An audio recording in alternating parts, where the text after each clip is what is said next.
Technology is an amazing tool, don't you think? With it, we have united peoples all around the globe and raised the quality of life in unimaginable ways. However, the only difference between a weapon and a tool is its intention. That is what our story is about tonight. It is a tale known as The Horror in the Wires.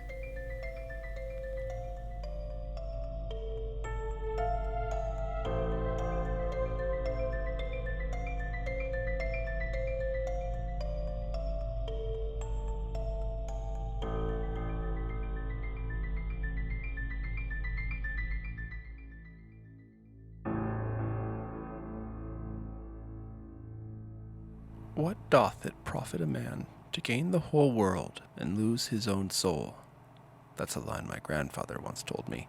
And now, I cannot help but wonder, what loss is it to a soul to lose its man if it can gain the whole world?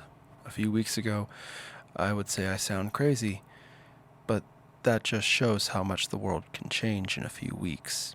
I was a web designer then. I remember a lot of people I knew said it was a dumb job. Most people don't realize how much goes into designing websites, how much the internet actually is behind the screen, how much information moves unseen through the air.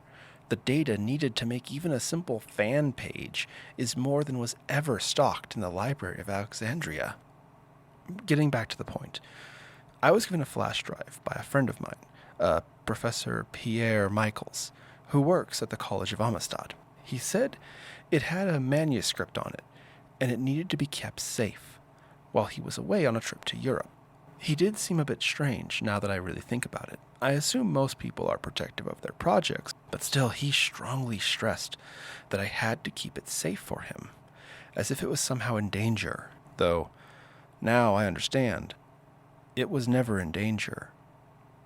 It was the danger. After a few days of keeping it by my laptop, I gave in to curiosity and plugged it in. There were a few folders in it, but they were all just jumbled up letters.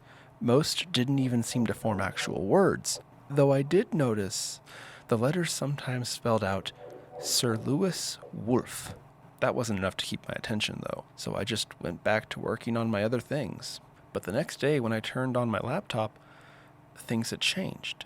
Nothing huge, of course, but all the icons were moved around, and the home page on my browser was different. I mean, nothing really bad happened.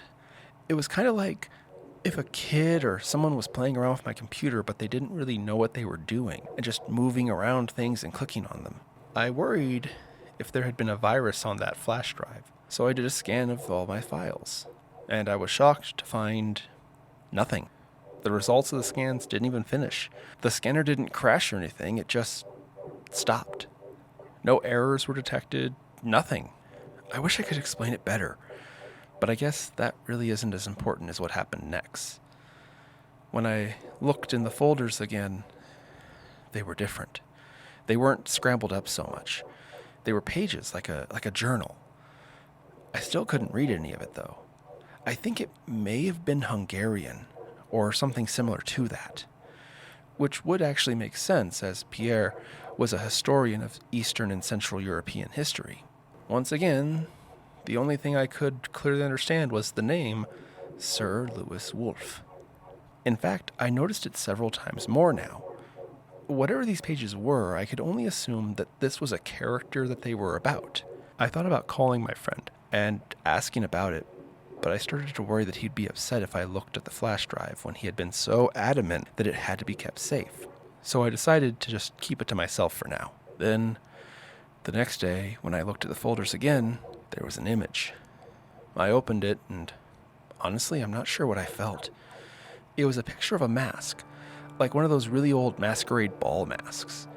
It was gold in color, but shaped like a wolf or a fox's face, with the lower jaw missing. And that was it. It was just pitch blackness in the rest of the image. But I felt like there was something in the eyes, behind the mask, looking at me. I closed the image and the folders, and spent the rest of the day trying not to feel horrible about what I had done while I worked. It wasn't until the next day when I turned my computer back on that I found my wallpaper had been changed. It became that mask picture. I fell out of my chair when I saw it. I immediately changed the picture back and tried to work, but I couldn't get my mind off those folders. I looked at them again, and this time they had been translated into English. And I was right. It was a journal, which belonged to this Sir Lewis Wolf character. He was a Hungarian knight, but according to the journal, he was truly a monster. He wrote as if bragging about how he tortured and mutilated people, hiding behind the piety of his authority as a knight to anyone who would question him. Apparently, his life of cruelty hit a snag when he drew the attention of a character that he simply calls Cosmer and describes as some kind of piper. There were several pages that seemed to be missing, but the last one had this weird curse. It said, "And through these pages, let my life be known, that through the eyes of all who see this, my will shall be done."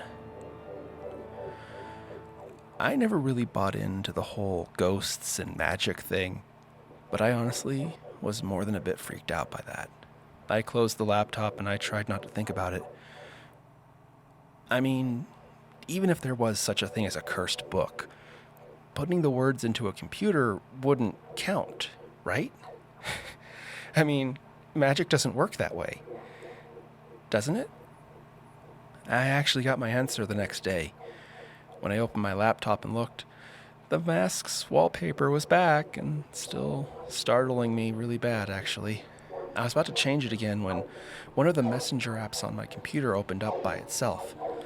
I got a message from an account I didn't recognize, but I saw in its display icon was that mask again.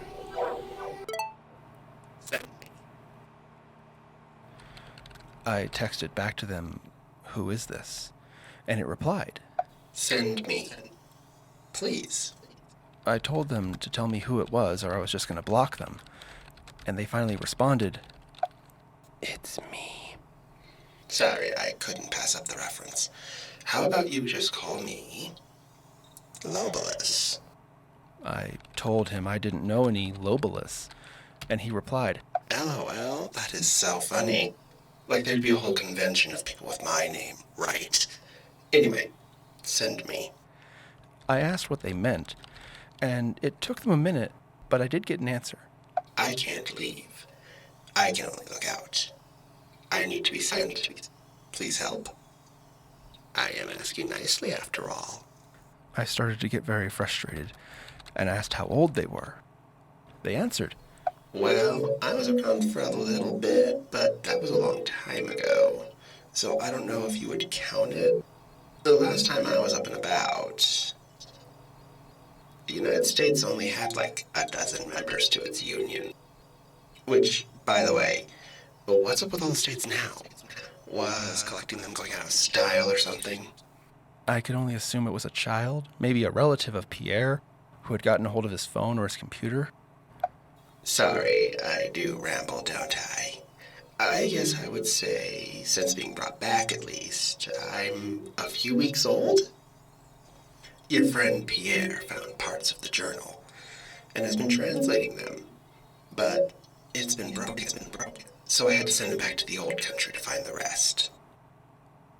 I replied to him, "Right, 'cause anyone who reads the pages of Sir Lewis Wolf's journal will be under his control. Except you admitted that you're not Lewis Wolf. You also admitted that Pierre didn't read the whole book." This Globalist person took several minutes to respond. And finally, "Don't fucking talk to me like you know anything about what's going on here." Pierre read some of the pages, so I have some control over him. Just like I have some control over you. I am not Sir Lewis Wolf, no. That knight was a two-bit sadist who couldn't necro his way out of a mancy. I am a byproduct of his failed attempt to live forever in his little book, a new spirit, a new being made from the trace remains of his tainted soul. I am Globalist. I answered him, "Sure, okay, then prove it." And again, Globalist was quiet for some time before he finally replied, I have been. Who do you think kept changing all the stuff on this laptop? Go on, guess. Go on. I answered him, "I assume you'll say you did." Nope. You did. That's the best part about this whole thing. My hosts don't remember what I have them do. What is it you called me? A virus. That's what you thought I was when you did that weird scan thing. I don't think it would have worked on me, but just the same, I had you stop it.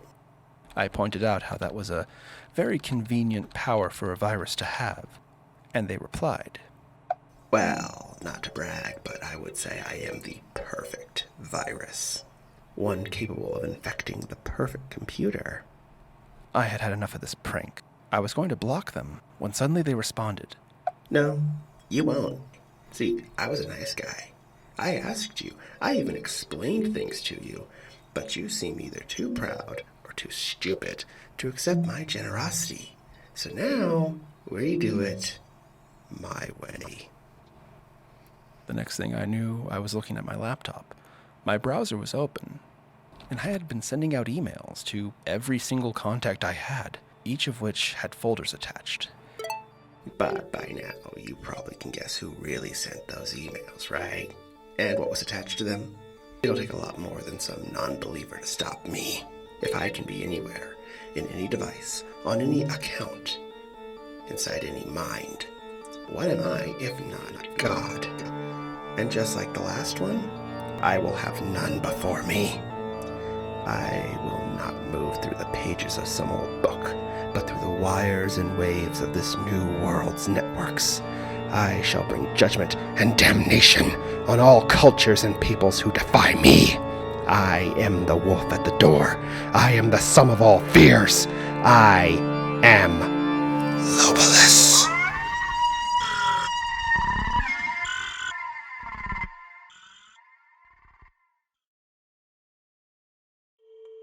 Donect etorum convenient.